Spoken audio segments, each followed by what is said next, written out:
नमस्कार। आप सभी को असम टीवी के स्टूडियो में स्वागत है। हमारे साथ स्टूडियो में मौजूद हैं हिंदुस्तान समाचार के वरिष्ठ पत्रकार अरविंद कुमार राय जी। नमस्कार।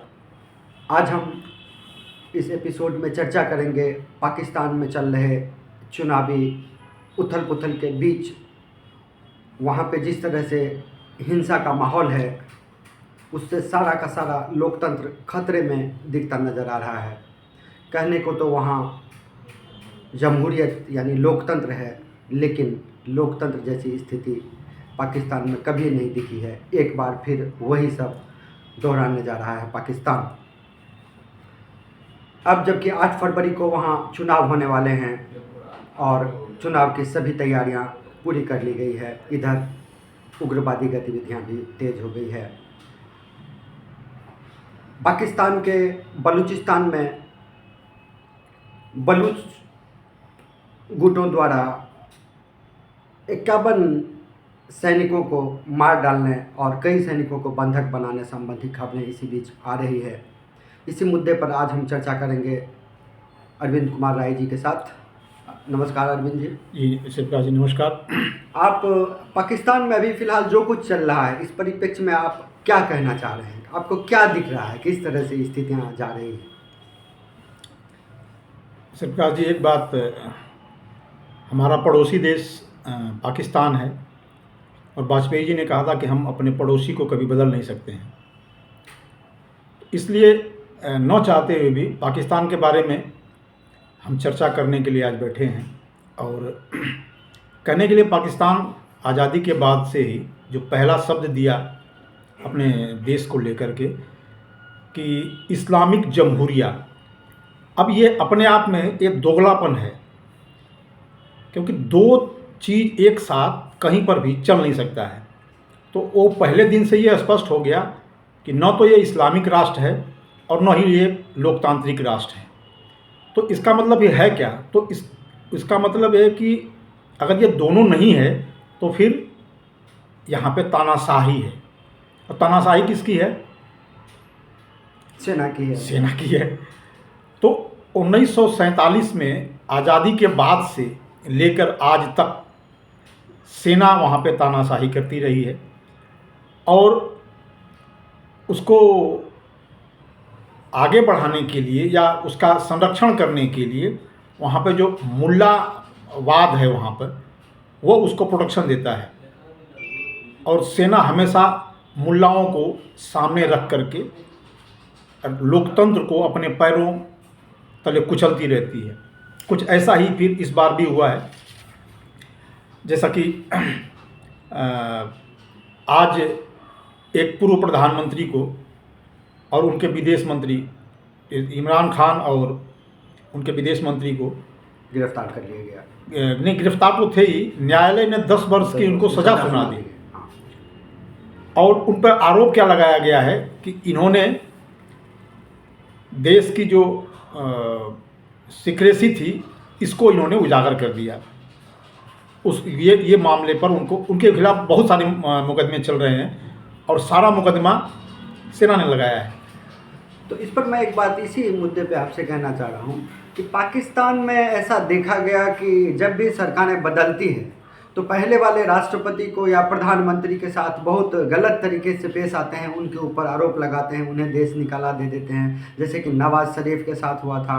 शुरू से ही देखिए कि भुट्टो को याहिया ने तख्ता पलट कर या नज़रबंद कर दिया, फिर उनके साथ क्या हुआ, भुट्टो मारे गए आखिरकार। इसी प्रकार से जितने भी हुए हैं आज तक वही सिलसिला चल रहा है। तानाशाही देशों में जहाँ पे इस्लामिक लोकतंत्र की बात ये करते हैं, वहाँ पर अल्टीमेटली तानाशाही हो जाती है। सैनिक और वहाँ पे जो गुंडे बदमाश उग्रवादी तत्व हैं वो ज़्यादा हावी हो जाते हैं। आप क्या समझते हैं? शिवराज जी, एक बात कहूँगा मैं पाकिस्तान को लेकर के कि इसकी मूल वजह को कोई समझता नहीं है क्या है, कि आखिर ऐसा बार बार होता है।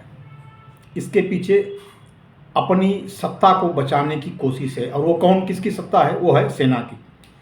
कारण क्या है कि जब लोकतंत्र वहाँ पे जहाँ मजबूत होने लगता है तो सेना को डर लगने लगता है कि कहीं हमारी स्थिति बांग्लादेश और भारत की तरह से न हो जाए।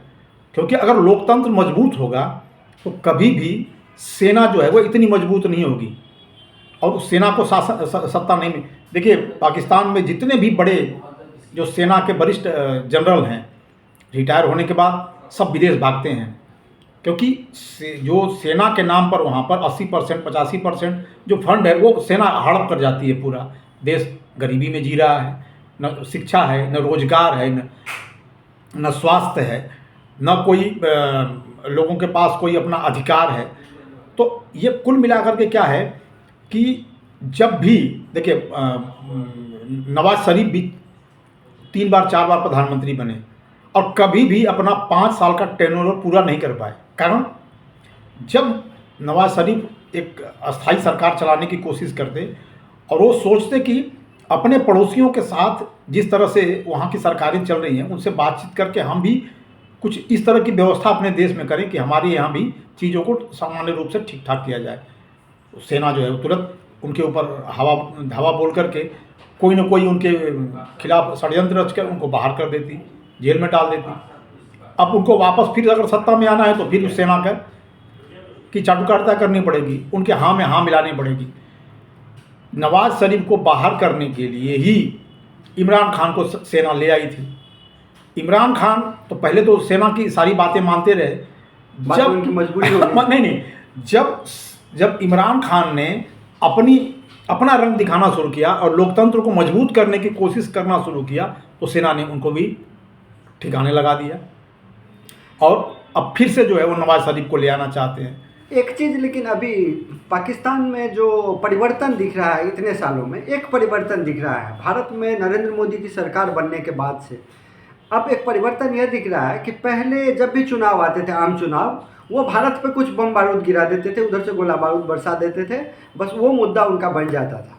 इस बार ऐसा कुछ हो नहीं पा रहा है, ये भारत के खिलाफ कुछ कर नहीं पा रहे हैं, बल्कि उल्टे इनके अंदर की स्थिति इतनी जटिल हो गई है कि आपस में लड़ाई झगड़े लग गए हैं, मार काट हो रहा है और चुनाव में बैलेट होगा कि बुलेट होगा ये कहना मुश्किल हो गया। क्या समझते हैं? नहीं, अब इस बार क्या हुआ है कि आज तक जो भारत की जो सरकार थी, भारत में जितनी भी सरकारें होती थी तो वो जो है वो माने डिफेंसिव अप्रोच अपनाई हुई थी, कभी अग्रेसिव नहीं होती थी। लेकिन मोदी सरकार में एकदम उल्टा हुआ है। अब अगर वो जैसे को तैसा ईंट का जवाब पत्थर, ये वाला जो मामला है। पहले वो कह रहे थे कि आप 370 हटा के देखो, खून की नदियां बह जाएगी, ये कर देंगे। नहीं, ये तो हमारा नहीं, उनका ये हमारे तो भारत के मुफ्ती महबूबा मुफ्ती मोहम्मद ने कहा था। लेकिन वो वही दिक्कत है कि सीमा पर जो भारत की मजबूती और तैयारी है, इनके सारे गोला बारूद का तुरंत जवाब मिल जाता है। अभी कुछ कर नहीं पाते हैं, तो अब इधर से कुछ नहीं कर पाए तो इन्होंने अपना एक दूसरा फ्रंट खोल लिया, वो है फ्रंट अफगानिस्तान और ईरान का।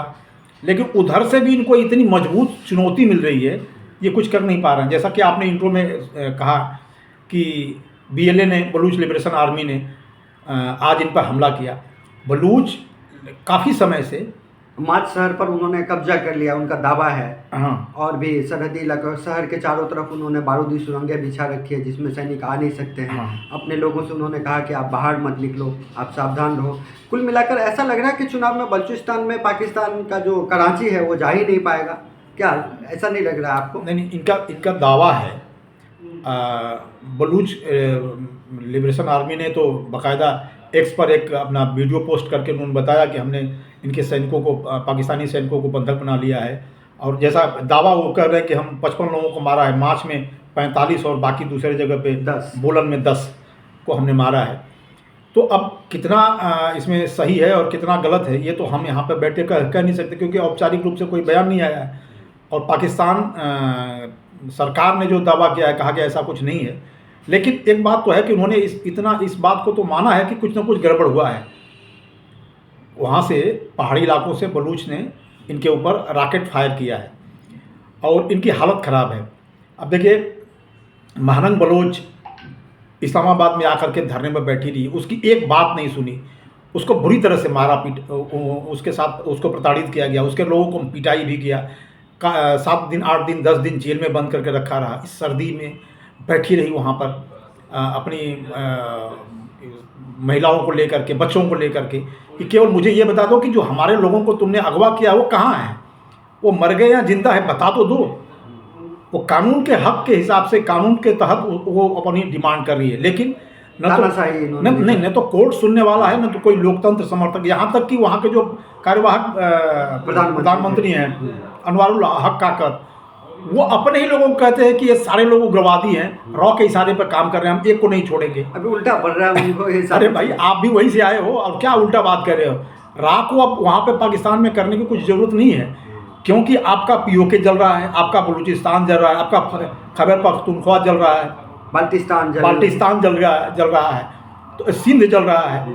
आप अपने लोगों, क्योंकि सारे लोगों का हक आप मार के बैठे हुए हैं। सबसे ज़्यादा वहाँ पे जो मिनरल रिसोर्स वाला जो इलाका है वो बलूचिस्तान है। आर्थिक राजधानी उसी को कहा जाता है। माने आर्थिक, हाँ, लगभग इनका उनकी अर्थव्यवस्था का ज़्यादा हिस्सा वहीं से निकलता है। गैस निकलता है वहाँ से सोना है, वहाँ से और भी सारे मिनरल है, और उनको आज तक गैस नहीं मिली। सरकार पहले जो है उनको सब्सिडी रेट पर गेहूँ देती थी, वो सारा सब्सिडी हटा दिया। वहाँ पर न तो एजुकेशन का कोई है, न कोई इंडस्ट्री है, वहाँ पे लोगों के पास खाने के लिए कुछ नहीं है। तो सरकार के द्वारा जो उनको सब्सिडी रेट पर गेहूँ मिलता था, कम से कम खाने के लिए रोटी तो मिल जाती थी। आज उनके सामने रोटी के लाले पड़ रहे हैं। और सिर्फ आज एक बात कहूँ, आदमी के जब पेट पर लात पड़ता है ना, तो वो फिर दुनिया के बड़ी से बड़ी शक्ति से टकरा जाता है। और पाकिस्तान की सेना कितनी भी बड़ी शक्तिशाली क्यों न हो, बलूचों के लिए वो बलूच आज तो पूरी उनको छोड़ने वाले नहीं। लड़ाई लड़ रहे हैं अब। हाँ, उनको बलूचिस्तान अलग देश चाहिए, इस सब से वो लड़ने लगे हैं अब। नहीं, अब पाकिस्तान ने भी इस बात को मान लिया है, पहली बार मान लिया है कि बलूचिस्तान जो है वो अलग देश का डिमांड कर रहा है, वो स्वतंत्र होना चाहता है। तो अब इसमें सबसे बड़ी दिक्कत क्या हो गई इनको कि ईरान और अफ़गानिस्तान से भी इन्होंने पंगे ले लिए हैं। और इनसे जब पंगे लिए हैं तो ईरान और भारत को तो ये कहते ही हैं, कुछ भी वहाँ पे अगर जो किसी ने सांस नहीं लिया तो भी उसके लिए भारत जिम्मेदार है, पक्का है। ये उनकी राजनीति है। लेकिन अब दिक्कत क्या हो गई है कि अब इनके सामने जो है वो ये दो इनके और पड़ोसी जो हैं, अफगानिस्तान और ईरान, तो ये अब क्या समझते हैं कि उनके खिलाफ जो ये उल्टा सीधा कर रहे हैं, तो वो शांति से बैठेंगे, वो सब इनको सपोर्ट करेंगे। ये सारे जो वहाँ सपोर्ट करके सारे जो विद्रोही गुट वहाँ पे हैं, जो अपनी हक की लड़ाई लड़ रहे हैं, अपने अधिकारों की मांग कर रहे हैं, सब उनका समर्थन करेंगे और उनको जिस भी चीज़ की ज़रूरत होगी वो सारा इनको देंगे। और ये पाकिस्तान के लिए फिर से आज जो स्थिति बनी है, 1971 वाली स्थिति पैदा हो गई है। और एक तरफ आपको ये एक भी बीच में ये नहीं दिख रहा है कि अभी जो पाकिस्तान की जनता है, आम जनता, वो चुनाव को लेके बहुत ज़्यादा उत्साहित नहीं है। नहीं, वो भारत से तुलना कर रहे हैं कि हमें क्या मिला, एक साथ हम आज़ाद हुए, हम भारत से अलग हुए, तो आज हमारी स्थिति कहाँ पहुँच गई। जो राज्य भारत के साथ रहे उनकी स्थिति कितनी अच्छी है। तो ये सरकारों को उल्टा पड़ रहा है, वो जनता ही वहाँ पे विद्रोह पे उतरने पे आमादा। देखिए, आज नहीं कल वहाँ की जनता अब धीरे धीरे बोलना तो शुरू कर दिया है। आज नहीं कल वहाँ की फौज, वो पॉलिटिशियन को कहने के लिए क्या है, उनको गाली देते जरूर पॉलिटिशियन को, सारा पॉलिटिशियन, लेकिन वहाँ के बच्चे को ये पता है कि पॉलिटिशियन तो केवल दिखावा है, चेहरा है, मुखौटा है। किसके लिए? बाहर की एजेंसियों के लिए, जहाँ से इनके कटोरे में भीख मिलता है। हाँ, इनके जो कटोरे में भीख मिलता है, वो जो भीख डालने वाले लोग हैं उनको दिखाने के लिए कि हमारे यहाँ लोकतंत्र है। लेकिन ऐसा नहीं है। और वहाँ की जनता भी इस बात को अच्छी तरह से समझ रही है अब, क्योंकि जो थोड़ी मोड़ी पढ़ी लिखी जो वहाँ पे जो वहाँ के लोग जो हैं वो बाहर जो आ रहे हैं, वो समझ रहे हैं कि सारी हमारी समस्याओं का जड़ केवल सेना है। और जब तक सेना को उनके सही मुकाम तक नहीं ले जाया जाएगा, पाकिस्तान का भला कभी नहीं होगा।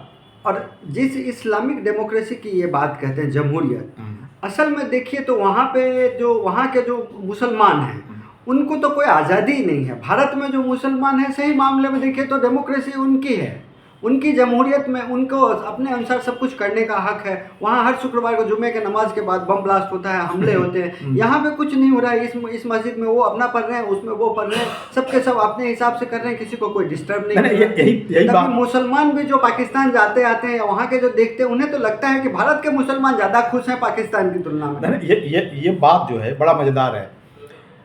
वहाँ की जो मेन स्ट्रीम की मीडिया है कभी भी इस बात को ये नहीं कहती है। वो बराबर जो है वो जम्मू कश्मीर में मुसलमानों के साथ ये हो रहा है। हाँ, वो तो जम्मू सरकारी कश्मीर में काम कर हाँ, वो सारा वो कहते रहते हैं। लेकिन अभी सोशल मीडिया, जो सोशल मीडिया पर जो इन्फ्लुएंसर हैं, जो काम करने वाले हैं, वो जो है यहाँ की चीज़ों को देखते हैं, यहाँ के मुसलमानों को देखते हैं, तो वो तुलना करते हैं। पीओके को देख रहे हैं और भारत में जो कश्मीर है उसको देख रहे हैं। क्या अंतर है? दोनों को मिला कर देखते हैं कि भाई कहाँ पे आज़ादी है, कहाँ पे लोगों के उनको अच्छी तरह से सरकार ट्रीट कर रही है, उनको सारी सुविधाएं मुहैया करा रही है।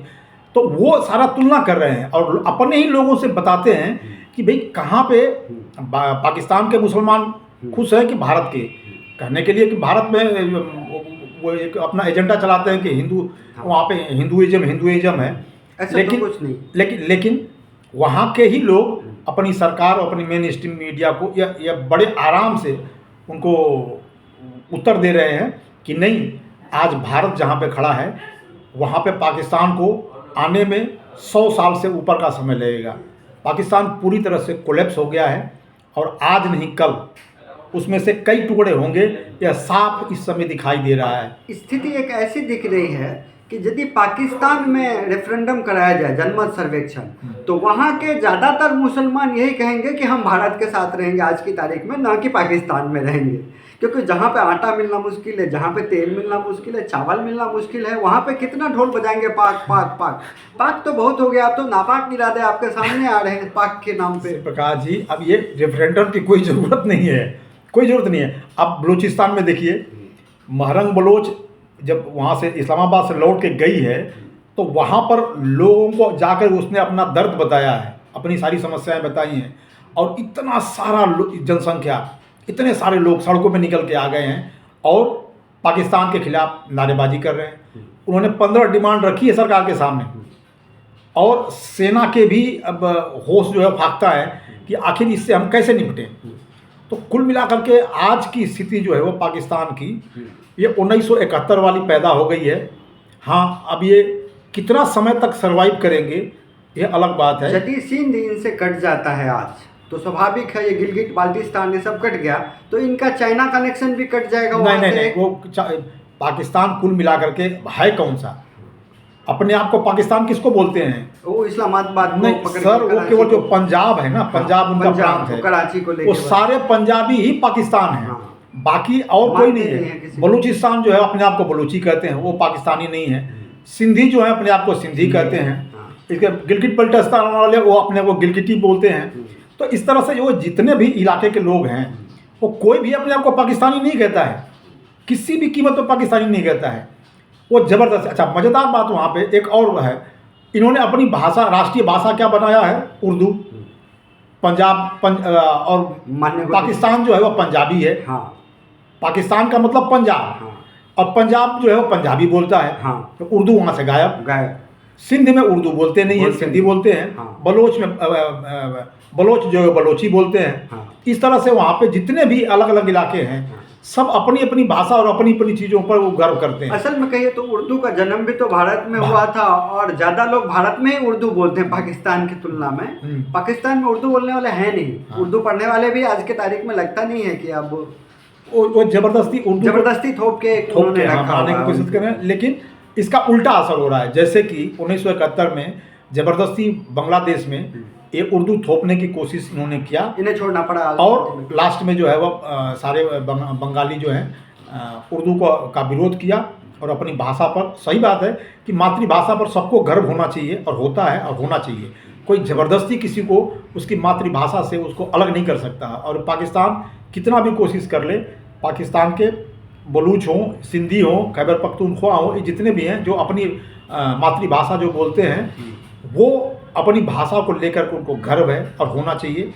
और पाकिस्तान अगर ज़बरदस्ती करेगा तो पाकिस्तान टुकड़े टुकड़े में विभाजित हो जाएगा। एक चीज़ टुकड़े आपने कहा कि पाकिस्तान जिसने धर्म के नाम पर, एक इस्लामिक के नाम पर पाकिस्तान एक ऐसा हुआ खड़ा करके रखने की कोशिश कर रहा है, ऐसा आपको नहीं लग रहा है कि अभी भाषा के नाम पे वो टूट रहे हैं और भाषा के आधार पर वहाँ राज्यों का बंटवारा, देश का बंटवारा हो जाएगा?